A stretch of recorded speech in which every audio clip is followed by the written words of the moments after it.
बहुत स्वागत है आपका अपने YouTube चैनल स्टडी साइकोलॉजी में। और मैं हूं अमित कुमार, आपके लिए लेकर आया हूं एक इम्पोर्टेंट टॉपिक। जैसा कि आपको पता है, हमारे चैनल के माध्यम से आपको back to back history classes मिल रही हैं विद डिटेल फैक्ट्स के द्वारा। तो आज हमारा जो टॉपिक है वो है मौर्य प्रशासन। दोस्तों, इससे पहले हमने डिस्कस किया था मौर्य साम्राज्य। मौर्य साम्राज्य में तीन बड़े राजा हुए थे, जिसमें पहले थे चंद्रगुप्त मौर्य, दूसरा बिंदुसार और तीसरे अशोक सम्राट। लास्ट क्लास में हमने डिस्कस किया था कि जो अशोक सम्राट थे उनके द्वारा क्या क्या कार्य किए गए, कितने शिलालेख बनाए गए और उनमें क्या क्या लिपियां थीं, उसके क्या क्या इंपॉर्टेंट फैक्ट्स थे। तो वो सब हम डिस्कस कर चुके हैं। तो आज का हमारा टॉपिक होगा मौर्य साम्राज्य। इस बात को याद रखना है, मौर्य साम्राज्य।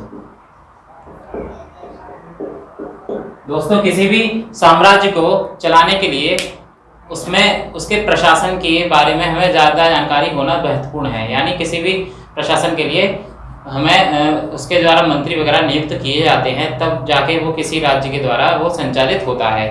तो मौर्य प्रशासन में देखते हैं क्या होता है। जैसा कि आपको पता है, मौर्य साम्राज्य में सबसे मेन आदमी कौन था? कौटिल्य। उनके द्वारा जितने भी हमारे अधिकारियों वगैरह की नियुक्ति वगैरह सारे काम उन्हीं के द्वारा हुए थे। और उनके द्वारा मौर्य साम्राज्य ने एक बड़ा प्रशासन स्तर खड़ा किया था। तो चाणक्य के अनुसार या कौटिल्य के अनुसार उन्होंने 7 सिद्धांत दिए थे। चाणक्य के 7 सिद्धांत कौन कौन से हैं वे किसी भी प्रशासन को चलाने के लिए? सबसे पहले साम्राज्य। सबसे पहले क्या होना चाहिए? साम्राज्य होना चाहिए। दूसरा, उसके बाद राजा, फिर उसके बाद मंत्री। ये तीनों चीज कम से कम होनी चाहिए। और मित्र। मित्र किस लिए? मित्र जो है किसी भी प्रशासन में सहयोगी होने के लिए, जैसे कोई अन्य राज्य दूसरे राज्य पर आक्रमण ना कर दे। उसके बाद कर या कोष। भाई, आमदनी भी तो चाहिए, आमदनी भी तो जरूरी है। तो कर या कोष, और फिर सेना, और उसके बाद दुर्ग या किले। दुर्ग और किले रहने के लिए कुछ दुर्ग या किले बनवाए जाते थे। और कोष किसके लिए? हमारे आमदनी के लिए। सेना हमारे किसी भी राज्य से मुकाबला करने के लिए। तो ये 7 सिद्धांत दिए थे चाणक्य के अनुसार, जो कि अर्थशास्त्र में हमें देखने को मिलते हैं। इसके बाद बात करते हैं शासक के परामर्शदाता। 2 थी शासक की परामर्शदाता, 2 समितियां थी। वो कौन कौन सी थी? जैसे मंत्रिसभा और दूसरा मंत्रिपरिषद। मंत्री परिषद, मंत्रिसभा और मंत्रिपरिषद। दोस्तों, मंत्रिसभा में इनका जो यहाँ के जो अधिकारी होते थे, उनका जो निर्वाचन होता था वह किसके द्वारा होता था? चरित्र के बेस पर। याद रखना, चरित्र। यानी चरित्र का आकलन किया जाता था कि किसका कैरेक्टर कैसा है, वो सहयोगी है या नहीं, अपने काम में निपुण है या नहीं। तो मंत्रिसभा इंपॉर्टेंट समिति थी। जैसे कि आप जानते हैं, हमारे जो संविधान है उसमें क्या होती है? लोकसभा और राज्यसभा। उसी प्रकार से एक मंत्रिसभा होती थी और दूसरा मंत्रिपरिषद। मंत्रिसभा में अधिकारी जो होते थे उनका जो चयन होता था वो चरित्र के निर्माण में होता था। इसके बाद जो मंत्रिसभा में जो अधिकारी होते थे, इनमें जो संख्या होती थी वो 3 से 12 लगभग, और मंत्रिपरिषद में 12 से 16 अधिकारी होते थे। इस बात को याद रखना है। यानी मंत्रिसभा में 3 से 12 सदस्य होते थे और मंत्रिपरिषद में 12 से 16 सदस्य होते थे। ये बहुत इंपॉर्टेंट है, पूछ लिया था एग्जाम में। और इससे भी इंपॉर्टेंट, शीर्षस्थ जो पदाधिकारी होते थे। शीर्षस्थ का मतलब एक सुपरलेटिव जो भी होते थे अधिकारी, उन्हें हम क्या कहते थे? उनको तीर्थ कहा जाता था। मौर्य प्रशासन में क्या कहा जाता था? तीर्थ कहा जाता था। इनका जो उल्लेख मिलता है वो हमें अर्थशास्त्र में देखने को मिलता है, जो चाणक्य द्वारा रचित है। इस बात को याद रखना। तीर्थ का उल्लेख कहाँ मिलता है? अर्थशास्त्र में, जो चाणक्य के द्वारा रचित है। और जो तीर्थ होते थे वो टोटल 18 होते थे। यानी मौर्य प्रशासन में जो तीर्थों की संख्या है वह कितनी होती थी? 18। ये सारी इंपॉर्टेंट बातें हैं, याद रखना। इसके बाद बात करते हैं विभाग जो होते थे, विभाग के कुछ प्रमुख भी होते थे। जैसे हमारे देश में विभाग बनाए गए हैं, कृषि विभाग या शिक्षा विभाग। उनके जो मेन अधिकारी होते हैं, शिक्षा विभाग में ले लो बीएसए वगैरह प्राइमरी के लिए, और जूनियर लेवल के लिए डीआईओएस वगैरह होते थे। तो उसी प्रकार मौर्य प्रशासन में भी विभाग होते थे। उनके जो प्रमुख होते थे वो अध्यक्ष कहलाते थे। क्या कहलाते थे? अध्यक्ष कहलाते थे। और अध्यक्ष की जो संख्या होती थी वह 26 होती थी, यानी 26। कितनी होती थी? 26। इसके बाद बात करते हैं इंपॉर्टेंट फैक्ट्स की। मौर्य प्रांत 5 प्रांतों में बटा हुआ था। कितने में? 5 प्रांतों में। मौर्य साम्राज्य हमारा 5 प्रांतों में बटा हुआ था। अब वो कौन कौन से हैं 5 प्रांत, तो देखते हैं। सबसे पहले उत्तरापथ, यहां लिखते हैं प्रांत। पहला है उत्तरापथ, दूसरा है अवंती, तीसरा है कलिंग, चौथा है दक्षिणापथ और 5वां है हमारा प्राची। अब जब हमारे राज्य हैं, प्रांत हैं, तो प्रांत की कुछ ना कुछ राजधानियां भी होंगी, ठीक है ना। तो उत्तरापथ की जो राजधानी थी उसका नाम है तक्षशिला। दूसरा अवंती की राजधानी उज्जैनी, उज्जैनी। तीसरा कलिंग की राजधानी है तोसिल। इसके बाद दक्षिणापथ की राजधानी थी सुवर्णगिरी, सुवर्णगिरी।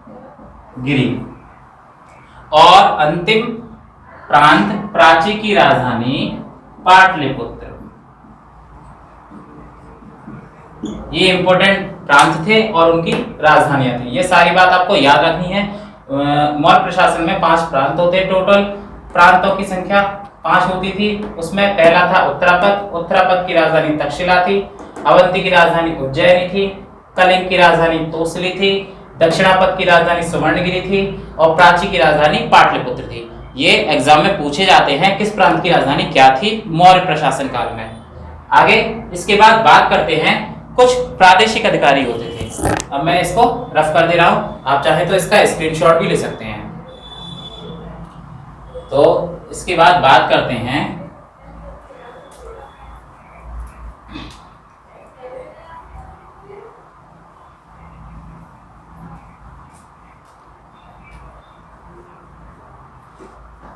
जो हमारे प्रादेशिक अधिकारी होते थे। प्रादेशिक अधिकारी वो कौन कौन से होते थे? पहला होता था युक्तक और राजुक। याद रखना, प्रादेशिक अधिकारी कौन कौन से होते थे? युक्तक, राजुक और एक और प्रादेशिक होते थे। प्रादेशिक, नाम ही इनका प्रादेशिक है, प्रादेशिक अधिकारी। ये सारे हमारे अधिकारी होते थे उसमें मेन। इसके बाद जो हमारा मौर्य साम्राज्य था, किसी भी साम्राज्य को चलाने के लिए उसमें होता क्या है कि काफ़ी सारे उनको एक छोटे छोटे भागों में बांट दिया जाता है। जैसे हमारा भारत देश में सबसे पहले क्या है? हमारा भारत देश है। उसके बाद क्या आते हैं? राज्य आते हैं, फिर यूनियन टेरिटरीज। उसके बाद उनको जिलों में डिवाइड किया जाता है, फिर और जिलों के बाद छोटे छोटे जो नगर पालिका वगैरह है उसमें बांटते हैं। इस प्रकार से ऐसे ही मौर्य प्रशासन भी इस प्रकार के भागों में बटा हुआ था। तो आइए देखते हैं कि किसमें क्या था। तो मौर्य प्रशासन जो था वो उसके जो स्तरीय खंड हैं, स्तरीय खंड, मौर्य प्रशासन में स्तरीय खंड यानी किस किस स्तर होता था, क्या क्या होता था। सबसे पहले नंबर पे आता है साम्राज्य, जो कि मौर्य था। पहला साम्राज्य। इसके बाद आते हैं प्रांत। साम्राज्य किसमें बटा होता था? प्रांत में। उसके बाद आते हैं स्थानीय, प्रांतों के बाद स्थानीय, स्थानीय के बाद द्रोणमुख, द्रोणमुख, उसके बाद सवर्णटुक, क्या है, खार्वटिक, खार्वटिक, इतने सारे होते थे। इसके बाद कुछ और है हमारे, संग्रहण और अंतिम ग्राम। ये सारे हमारे मौर्य प्रशासन के स्तरीय खंड हैं। यानी सबसे पहला आता है साम्राज्य, उसके बाद प्रांत, फिर उसके नीचे स्थानीय, फिर द्रोणमुख, फिर खार्वटिक, फिर संग्रहण और उसके बाद ग्राम। ये सारे स्तरीय खंड हैं, इस बात को हमें याद रखना है। और जो ग्राम होता था वो सबसे छोटी इकाई होती थी, सबसे छोटी इकाई। एग्जाम में पूछ लिया जाए कि मौर्य प्रशासन में जो स्तरीय खंड था प्रशासन का, उसमें सबसे छोटी इकाई क्या होती थी, ग्राम होती थी। अब किसमें क्या होता है देखते हैं दोस्तों। ये 800 गांवों का समूह होता था। स्थानीय क्या होता था, स्थानीय में कितने गांव होते थे, 800 ग्राम का समूह होता था। द्रोणमुख में 400 ग्राम होते थे, यानी 400 गांव। उसके बाद खार्वटिक में 200 गांव होते थे। उसके बाद संग्रहण में 100 गांव होते थे। ये संख्या आपको याद रखनी है। स्थानीय में 800 ग्राम, दूसरा द्रोणमुख में 400 ग्राम यानी गांव, यानी और खार्वटिक में 200, संग्रहण में 100 और ग्राम क्या है, सबसे छोटी इकाई होती है। इसके बाद कुछ और देखते हैं। जो प्रादेशिक अधिकारी होते थे, जो प्रदेश होता था प्रादेशिक, उसको हम मंडल कहते हैं। क्या कहते हैं, जो प्रादेशिक अधिकारी होते हैं उन्हें क्या कहते थे, मंडल अधिकारी।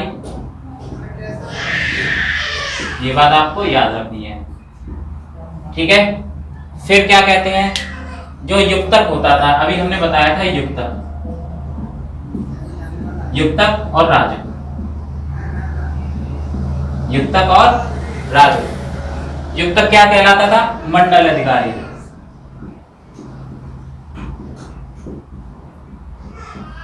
जितने भी अधिकारी हैं उनको हम प्रादेशिक कहते थे।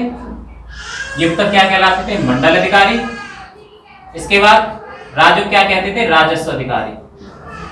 जो राजस्व कर या वसूलने की कर या वसूल, राजक जो है वो राजस्व वसूलने के लिए स्थापित किए जाते थे। इस बात को याद रखना है। आगे बात करते हैं मेगास्थनीज। मेगास्थनीज की एक बुक है इंडिका, जैसा कि आपको पता होगा। इंडिका में उसने काफी सारे, ये सारी जो मौर्य प्रशासन है उसका वर्णन किया है, अपने मौर्य प्रशासन का वर्णन किया है। याद रखना, मौर्य प्रशासन का डिटेल रूप से डिस्कशन किया है, यानी वर्णन किया है, जो कि इंडिका है, मेगास्थनीज के द्वारा लिखित है, एग्जाम में पूछी जाती है। आगे बात करते हैं नगर के प्रशासन की। जो नगर का जो प्रशासन होता था प्रांत का, उसमें क्या होता था, टोटल 30 सदस्य होते थे। कितने सदस्य होते थे, 30। इसको हम क्या कहते हैं, मंडल। नगर प्रशासन को मंडल कहते हैं और उसमें कितने होते थे, 30 सदस्य होते थे। और नगर प्रशासन की मुख्य 6 समितियां थीं। याद रखना, नगर प्रशासन में कितनी समितियां थीं, 6। किसी भी प्रशासन को चलाने के लिए हमको समितियों की जरूरत पड़ती है और समितियों के अकॉर्डिंग एक एक अधिकारी को उसका काम सौंप दिया जाता है। तो देखते हैं कौन कौन सी जो समितियां होती थी। पहला होती थी उद्योग समिति, उद्योग या शिल्प समिति, जो प्रशासन में उद्योग धंधे वगैरह चलाने के लिए यूज की जाती थी। दूसरा विदेशी मामलों की समिति। विदेशी मामलों की समिति में क्या होता था, जो एक राज्य से दूसरे राज्य के जो काम होते थे वो विदेशी विभाग, जैसे हमारे विदेश मंत्रालय है उसी प्रकार विदेशी के लिए एक समिति होती थी। इसके बाद बातें हैं जन्म मरण समिति। जन्म मरण समिति क्या करती थी, जन्म मरण समिति जो हमारे राज्य में कितने लोग जन्म ले रहे हैं या कितने लोग मर रहे हैं उसका लेखा जोखा रखती थी। इसके बाद व्यापार समिति होती थी एक, व्यापार समिति जो एक राज्य से दूसरे राज्य में व्यापार के लिए जानी जाती थी। उसके बाद 5वीं है कर विक्रय समिति। कर विक्रय समिति भाई व्यापार करने के लिए हमको किस प्रकार के जो हमारे पास प्रोडक्ट हैं उनको कैसे, कौन से हमें खरीदने हैं या कौन से बेचने हैं, तो उसके लिए कर विक्रय समिति। और लास्ट वाली बिक्री कर वसूल समिति, बिक्री कर, इस बात को याद रखना। बिक्री कर वसूल समिति होती थी जो क्या करती थी, जो जैसे टैक्स जो लगता है बिक्री कर, वो उसके लिए वसूल करती थी। तो ध्यान रखना, नगर प्रशासन में मुख्यतः 6 समितियां होती थी। पहला उद्योग शिल्प समिति जो उद्योग धंधों के लिए, निर्माण के लिए जानी जाती थी। विदेशी समिति, विदेशी यानी अन्य राज्यों से जो विदेश का मतलब जो हमारे मौर्य प्रशासन से दूसरे जो राज्य हैं वो सब विदेश कहलाते थे, वो उसका काम देखती थी। जन्म मरण समिति जितने हमारी जनसंख्या में, प्रजा में लोग जी रहे हैं, मर रहे हैं, उनका लेखा जोखा रखती थी। व्यापार समिति में व्यापार से मामले देखे जाते थे। कर विक्रय में कर के जो मामले, यानी कौन सी चीज खरीदनी है, बेचनी है, उन सब चीजों का लेखा जोखा रखा जाता था। और बिक्री कर वसूल समिति जो हमारे प्रोडक्ट वगैरह जो बनते थे मौर्य प्रशासन में, उसकी वसूल करती थी बिक्री कर को। तो ये सारे इंपॉर्टेंट फैक्ट्स से आपको याद रखने हैं। आप इसका स्क्रीनशॉट भी ले सकते हैं।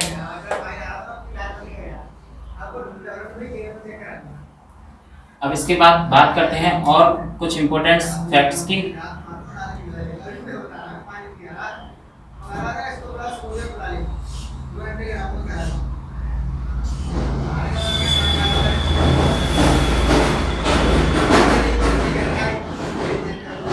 एक हमें मौर्य प्रशासन में एग्रोनोमी वर्ड मिलता है, एग्रोनोमी।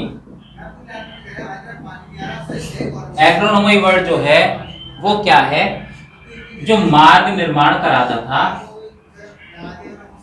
मार्ग निर्माण, उस व्यक्ति को हम क्या कहते थे, एग्रोनोमी। तो मौर्य प्रशासन में याद रखना। और स्ट्रैबो के अनुसार, स्ट्रैबो एक क्या है, इतिहासकार है। स्ट्रैबो के जो अनुसार क्या कहा गया है कि वहां पर गुप्तचरों की भी व्यवस्था होती थी। गुप्तचर क्या का बेसिकली काम क्या होता है, वो एक राज्य से दूसरे राज्य की खबर, लेखा जोखा रखते हैं। इस बात को याद रखना कि कोई राज्य कोई हमला ना कर दे, तो गुप्तचर होते थे। और गुप्तचरों को क्या कहा जाता था, ओवर सीयर्स। एस्ट्राबो ने गुप्तचरों को ओवरसीयर्स कहा है। और जो चाणक्य की अर्थशास्त्र जो बुक है, इसके अनुसार गुप्तचरों को गूढ़ पुरुष कहा है। यह एग्जाम में पूछ लिया गया है क्वेश्चन कि मौर्य प्रशासन में जो गुप्तचर होते थे उनको क्या कहते थे, तो गूढ़ पुरुष कहते थे। किसके अनुसार, अर्थशास्त्र के अनुसार। इसके बाद ये तो सारा काम हो गया हमारा। अब आपको पता होगा कुछ न्यायालय वगैरह भी होते होंगे किसी राज्य में, जैसे कोई लड़ाई वगैरह, झगड़ा वगैरह हो जाए तो उनकी सजा के लिए तो क्या क्या होता था, देखते हैं। एक कंटक शोधन होता था, कंटक शोधन। ये एक न्यायालय का नाम है जो कि फौजदारी के मामले संभालता था। कंटक शोधन फौजदारी के मामले संभालता था। ध्यान रखना है, नाम याद रखना है, कंटक शोधन फौजदारी के मामले संभालता था। दूसरा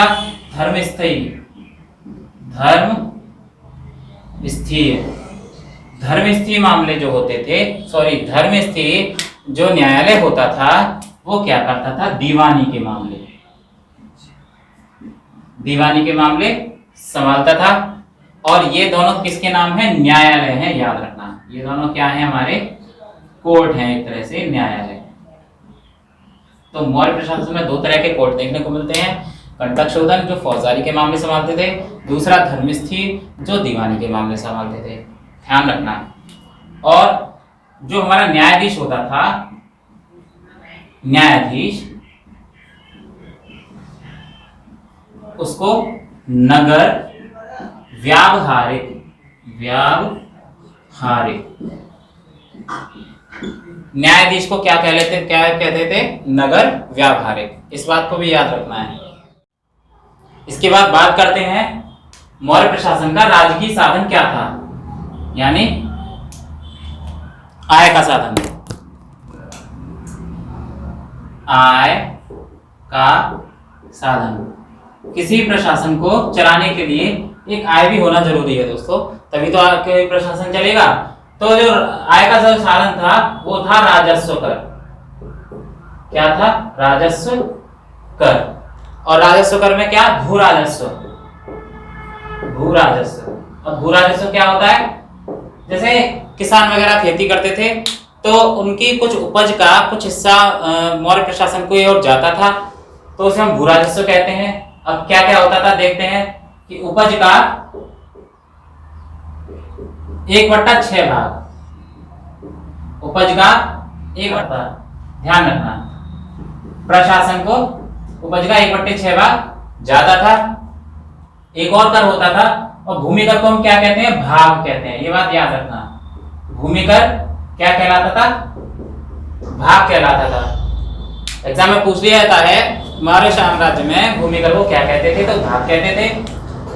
उसके बाद विष्टि एक कर होता था जिसे बेगार कर बोलते हैं।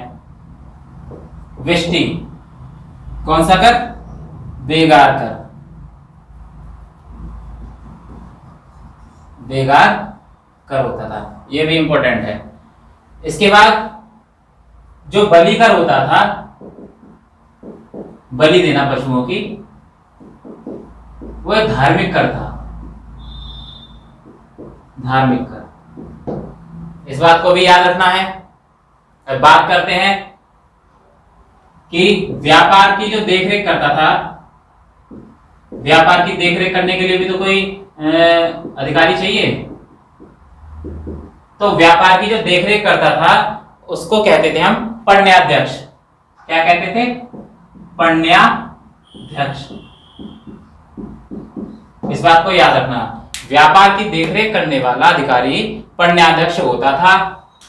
और सीता की यानी भूमि की देखरेख करने वाला अधिकारी क्या कहलाता था? सीताध्यक्ष। भूमि की देखरेख करने वाला अधिकारी सीताध्यक्ष कहलाता था। क्यों? क्योंकि भूमि को सीता कहा जाता था मौर्य साम्राज्य में। इस बात को याद रखना है। उसके बाद यहां का सबसे बात ध्यान रखना, मौर्य साम्राज्य में जो सबसे बड़ा उद्योग था वो था वस्त्र उद्योग।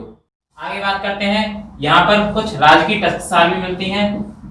राजकीय टकसाल, टकसाल का काम क्या होता है? मुद्राएं छापना या मुद्राएं बनाना। ठीक है दोस्तों, तो राजकीय टकसाल होती थी, उसका जो अध्यक्ष जो अधिकारी होता था उसको कहते हैं लक्षणाध्यक्ष। क्या कहते हैं?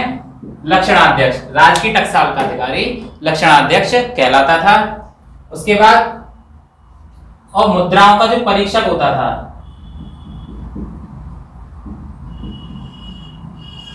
मुद्राओं का परीक्षक होता था, उसे हम कहते हैं रूपदर्शक।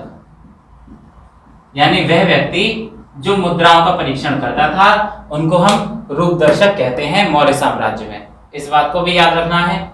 इसके बाद कुछ इंपॉर्टेंट फैक्ट्स बात करते हैं कि हमारी जो सेना होती थी उस समय, तो सेना का संचालक भी होता था जो कोई मेन अधिकारी, जैसे आज के जमाने में हमारे भारतीय सेना के जो गवर्नर जनरल वगैरह हैं इस प्रकार से। तो सेना का संचालक क्या कहलाता था उस समय? नायक। सेना का संचालन करता नायक कहलाता था।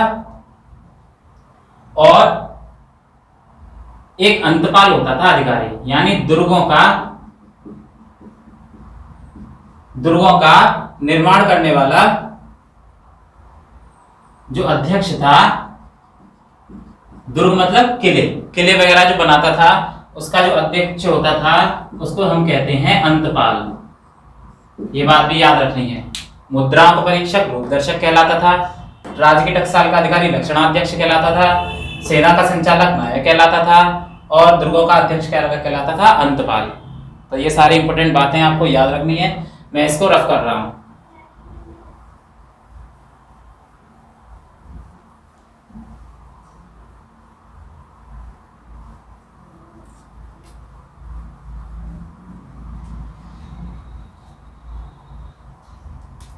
अब जो इनकी इनकम के बारे में बात करते हैं।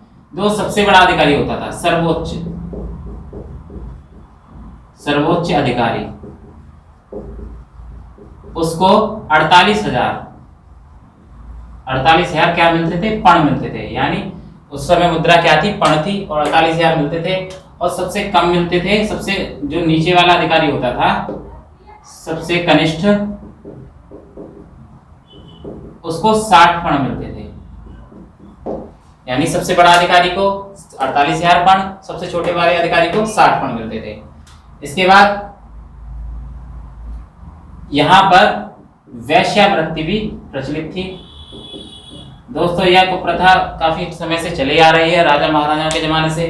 तो वैश्यावृत्ति होती थी, तो उस समय जो वैश्यावृत्ति में जो महिलाएं होती थी उनको रूप जीविका कहते थे।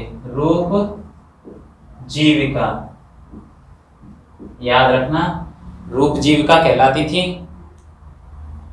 और पुलिस प्रशासन जो होता था, पुलिस के जो अधिकारी होते थे उसको रक्षण कहते थे। यानी पुलिस के जो अधिकारी होते थे उनको क्या कहते थे? रक्षण। किसी भी प्रांत में पुलिस अधिकारी, पुलिस का होना बहुत महत्वपूर्ण है। चोरी डकैती वगैरह ये सारे काम के लिए, मतलब उनकी रक्षा करने के लिए, तो उनको हम रक्षण कहते थे। इसके बाद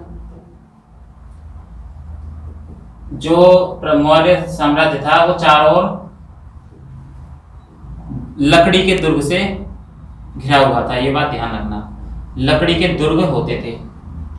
ठीक है, आगे इसके बाद अब बात करते हैं मौर्य साम्राज्य के पतन के कारण। पतन के भी कुछ कारण रहे होंगे। तो पतन का मेन कारण पहले क्या था? जैसा आपको पता है, जो सम्राट अशोक थे उन्होंने अहिंसा की नीति अपनाई थी। तो सबसे पहला महत्वपूर्ण कारण क्या है? सम्राट अशोक की अहिंसा नीति। यानी जब अहिंसा नीति अपना दी तो क्या होगा? सारे लोग अपना हथियार वगैरह चलाना भूल गए और राज्यों ने इस पर हमला करना शुरू कर दिया। दूसरा उसका अभाव। ठीक है दोस्तों, यानी केंद्र सत्ता का अभाव। और एक और अन्य कारण था अयोग्य प्रशासक। दोस्तों सम्राट अशोक के बाद कोई भी ऐसा प्रशासक नहीं मिला मौर्य साम्राज्य को जो उसको आगे बढ़ा सके अच्छे तरीके से। उसके बाद करों की अधिकता, करों की अधिकता यानी ज्यादा कर बढ़ने से जनता कर के नीचे दब गई और मौर्य साम्राज्य के प्रति उनका जो भाव था वो बिल्कुल बेकार हो गया। ठीक है दोस्तों, तो ये सारी चीजें आपको याद रखनी है। एक बार आप इसका स्क्रीनशॉट भी ले सकते हैं। तो इस प्रकार हमने देखा मौर्य साम्राज्य के बारे में, हमने प्रशासन के बारे में महत्वपूर्ण डिस्कस किया था बिल्कुल डिटेल रूप से। यहाँ से क्वेश्चन बहुत सारे बनते हैं दोस्तों, इसको याद रखना, इसका रिवीजन करना। तो आज की हमारी वीडियो अगर पसंद आई हो तो इसे ज्यादा से ज्यादा लाइक करना और चैनल को सब्सक्राइब करना बिल्कुल नहीं भूलना है। ठीक है दोस्तों, और अपने एक स्टडी ग्रुप में जरूर शेयर करना है।